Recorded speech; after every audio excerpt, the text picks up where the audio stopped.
Hey everybody, welcome back to the show.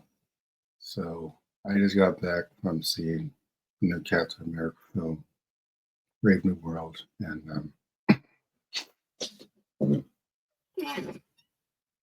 had to sit on this one for a little bit because I had some reservations going into this. And I wasn't sure what to expect, which is probably why I ended up liking it a lot more than I think most people will. So the thing you got to really take into consideration is the fact that it's okay to tell stories with different types of characters. Like with Star Wars, it's okay to have a smuggler story or something about an underdog. This is basically like an underdog story where Sam is trying once again to prove himself to the world that he can be his own version of Captain America. Like it's tough.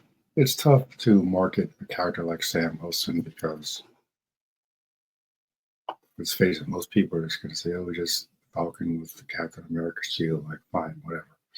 But so I rewatched the Falcon and Winter Soldier season one finale, and he's grown on me as Captain America. Unfortunately, I think that this film left me a little bit underwhelmed. I want to say it's not terrible, but I definitely want to see it again to really cement my thoughts. But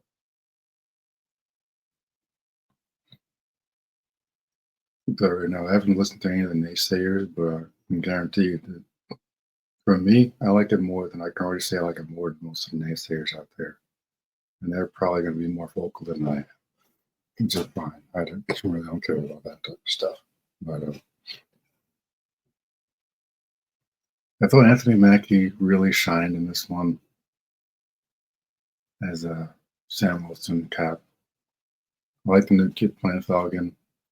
Lou, not as over the top goofy as I was expecting from like a sidekick character, which is essentially what Sam was. But Sam's always been like that comic relief type character in the movie, which is fun. I think that's just Anthony Mackie putting his personality into the character, which most actors do anyway.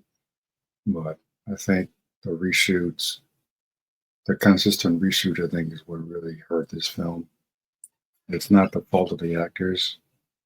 They had one member from the Servant Society in this, which I'm a little surprised that they cut them out of the film. I think once we get to Thunderbolt Ross as the Red Hulk in the end of the film, I thought it was kind of ridiculous. Like, if anything, you should have had Betty Ross. Spoilers. Should have had Betty Ross be the one to talk down Thunderbolt Ross as when he became Red Hulk. Spoilers.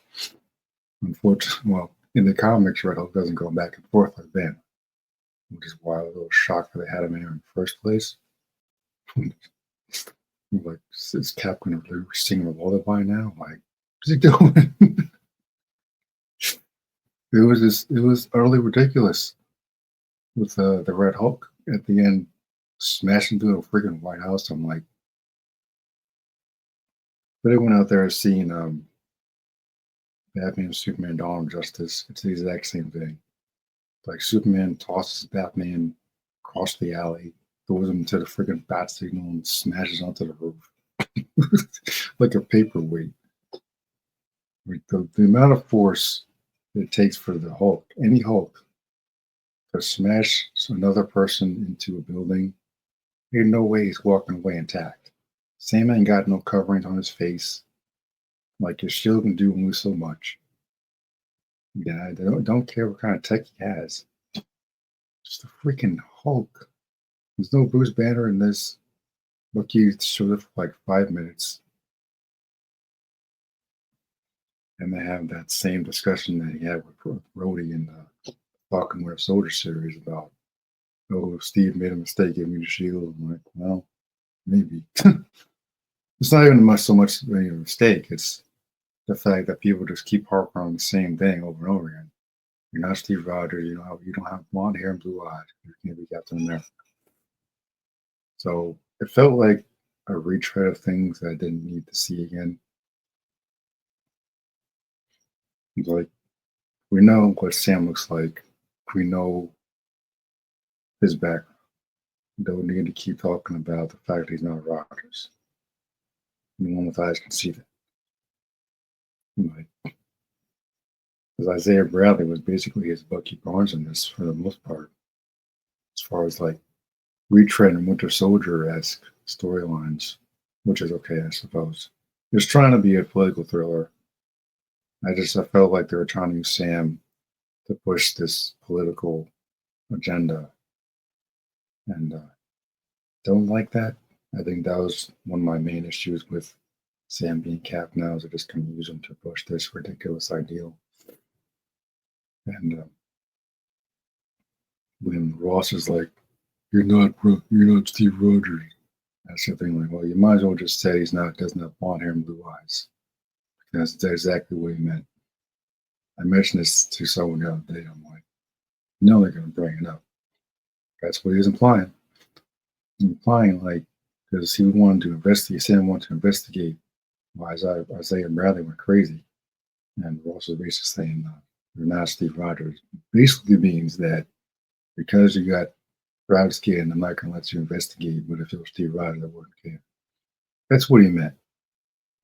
Now, Marvel doesn't have the balls to actually go in that direction, but it was heavily implied.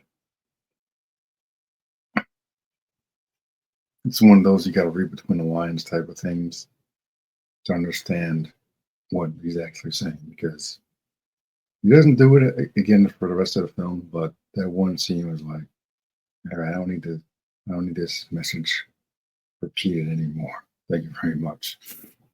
It's like, come on, man. Ugh. So they do have some interesting nods to the Eternals with this Celestial Island thing. Thought they were trying to like make a nod to Genosha. It's like a mutant paradise in the comics for that Magneto rules over. But it's where apparently this Celestial Island is where they find adamantium. Like, why are they introducing adamantium all of a sudden? Because I'm kind of confused because that Wolverine is already exists. So you know it's on a different timeline, but like they need to explain that better. It's like, oh, the leader isn't featured that much. The leader is the main villain of this. I was a little shocked at how quickly he was dismantled. I was kind of hoping that they would like keep him in the shadows and have him be a mastermind for like a few films, because he's a super smart villain, the leader, and I thought it went down a little too fast. I like his motivations, but they kind of explain the fact that he's been missing for 16 years because Ross had him in some underground lab, and he was exploiting his intelligence. And then the leader, in return, gave him these pills that was messing with his mind and basically caused him to transform into Red Hulk. Because they were laced with gamma radiation. So over the course of the film, Ross is getting more and more mad, and then eventually he just peace out in the middle of a presidential speech at the White House. So he can never be the president ever again now. And now they're going to have a freaking movie named after this idiot called Thunderbolts. So I don't understand that at all. So that's the only part that's like kind of scratching my head. Like, how the hell they can have a freaking super team named after the Thunderbolt Ross, who just turned into a friggin' Hulk? And in previous films, created the Abomination that destroyed half New York City. How do you even get elected in the first place? This is stuff I can't really get behind. It's just,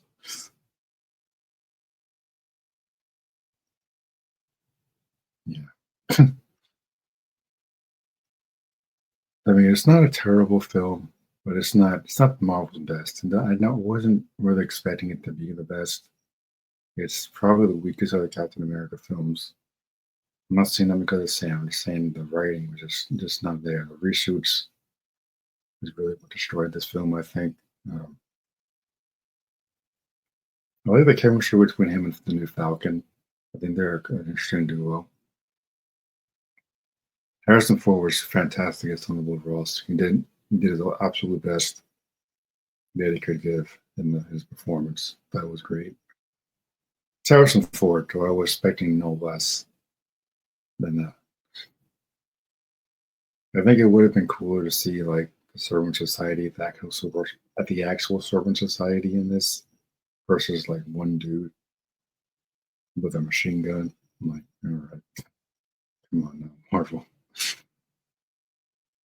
It's like not everything needs to be about the freaking underworld. Not everything needs to be Infinity Wars or First Avenger type stories.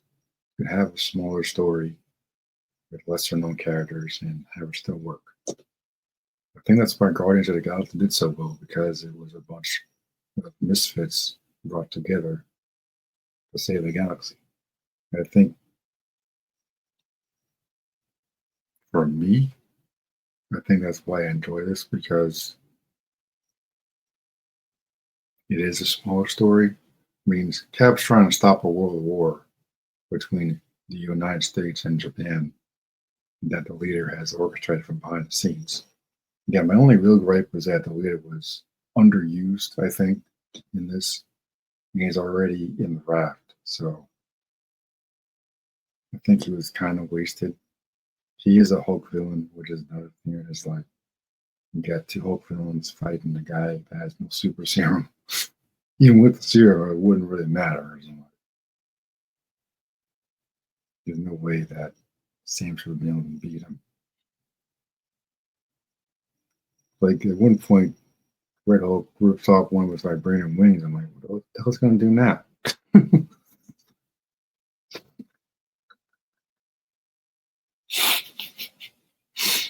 I mean, it doesn't get more ridiculous than that. I'm trying to stay positive, but it's tough because what would have been cool. I know it's a Cap film, but I'm like, what would have been cool is if said I got a bad guy surprise for you, Ross, and then Bruce Banner Hulk shows up and tackles Ross down, and they go at it. That would have been cool. But the fact that they kept Banner out of this was a little bit surprising. I'm like, how are you gonna feel like all the trailers they kept showcasing Red Hulk and this and that. And I'm like, why would you put the Red Hulk in a Captain America? Regardless of who has the shield. It doesn't belong in this movie. And like in the comics, nobody really knew that Ross Hulk just shows up. Like for the most part, his origin is the same. But it's a little different, obviously. Even in the Avengers cartoon, he was injected with gamma radiation, some other mixture or something else that made Red Hulk. It was Banner's blood, I think, and gamma radiation or something. And this, the leader's behind it, which I can see working. His motivation made sense. I think his design was interesting, but for me, I think the leader was underused. I think the leader should have been behind a new branch of Hydra. I think we should have seen Madam Hydra in this. Looks like she's going to be assembling the Thunderbolts or something. Thunderbolts, about the actual Thunderbolts. No idea why they'll be called that team at this point. So that film must be set after this because it don't make any sense. But yeah, it's not a terrible film. I think I might check it out again. I think I would need to see this a second time to let my thoughts really be cemented and see if anything has changed between the first and second viewing. But I don't think this is going to make the numbers they're hoping for opening weekend. I just thought today was a pretty packed house at the theater, but I don't think this is going to make the numbers they're hoping for. This should have been released I guess this is kind of summertime. Well, still winter, I guess, but I don't think this was the best weekend to release this, but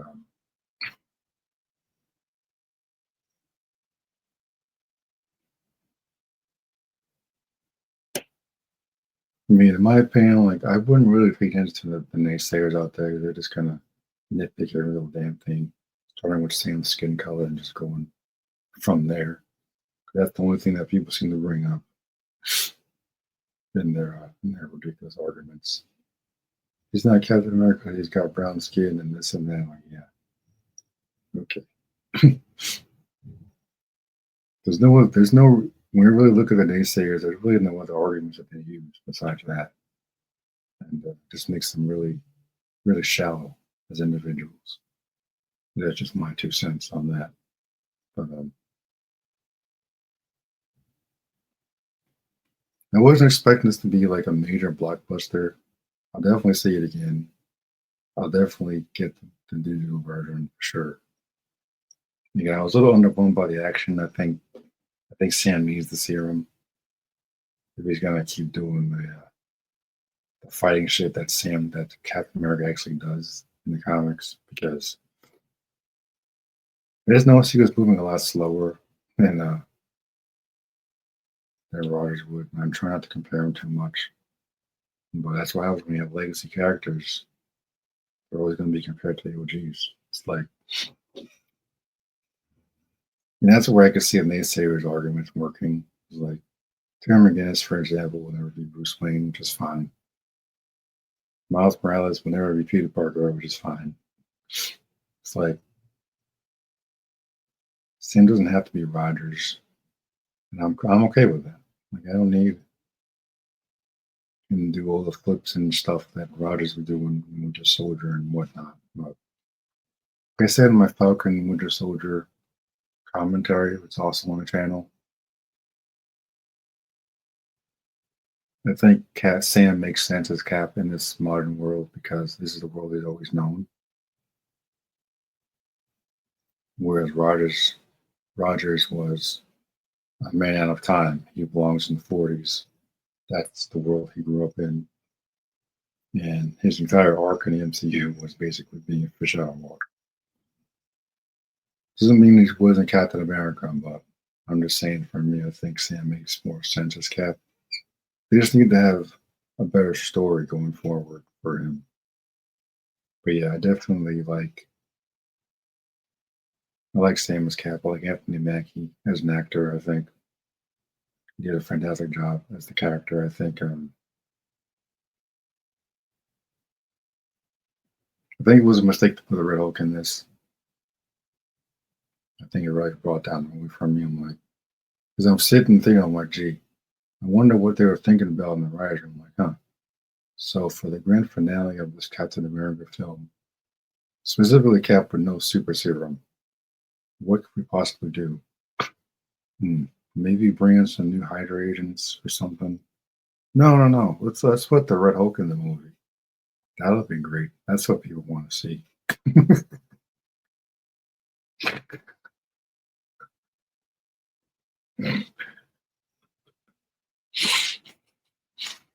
I try not to laugh when old ass Harrison Ford was like looking like he wanted to take a crap when he was transforming into the Red Hulk. I'm like, this has got to be a joke.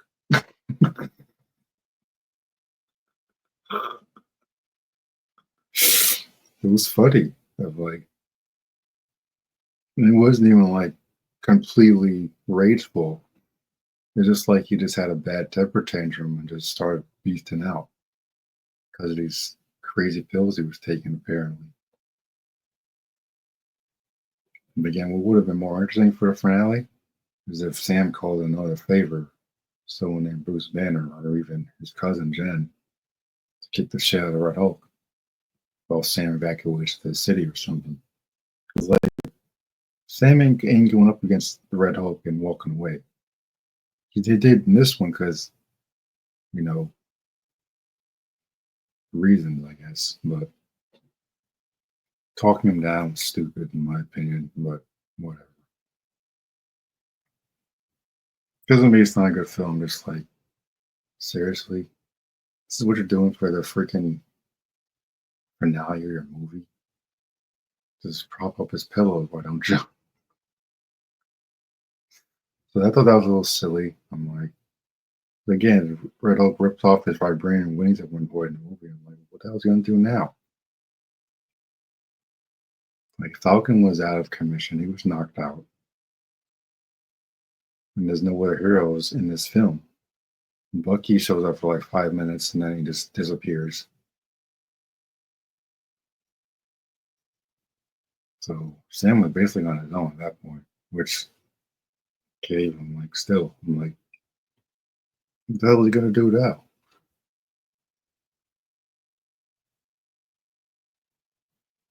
So maybe in the next one he'll take the serum because I think he really needs it.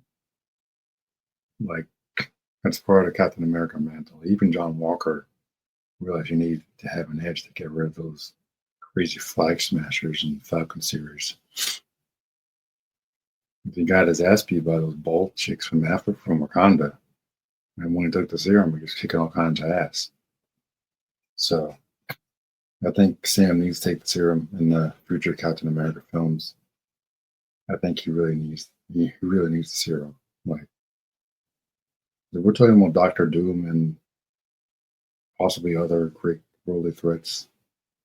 Sam talking down his enemies is not going to work.